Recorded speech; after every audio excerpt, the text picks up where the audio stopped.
Անի խնդիր ունեմ, բայց ոչինչ։ Ինձ հասած տվյալներից էլեկտրաէներգիայի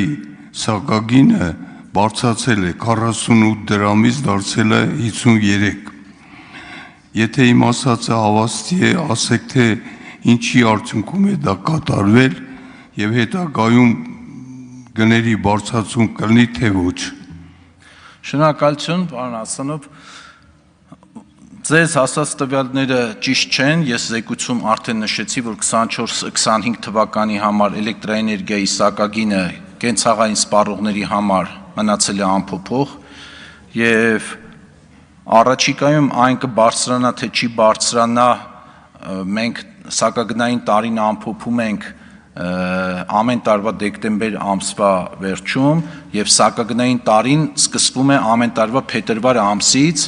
եւ հստակ այդ հարցին կարողանամ պատասխանել դեկտեմբերի վերջերին, բայց նայելով առաջիկա 6 ամիսների ընթացքը, որովհետեւ էլեկտրաէներգիայի, գազի, ջրի սակագների վրա ես իմ ելույթում արդեն նշեցի, թե ինչպիսի բազմավեկտոր գործոններ են ազդում,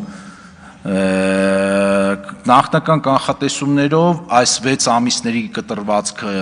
նայելով փաստացի ինչ է ստացվում, մենք սակագների թանկացման տենց վախ չունենք։ Շնորհակալություն, արձագանք չունեմ։ Շնորհակալություն։ Հարգելի գործընկերներ, ձախ թևում զբաղեցրեք ձեր տեղերը, խանգարում եք նիստը։ Տիկին Հասմիկ Հակոբյան, զբաղեցրեք ձեր տեղը։ Ծովինար Վարդանյան։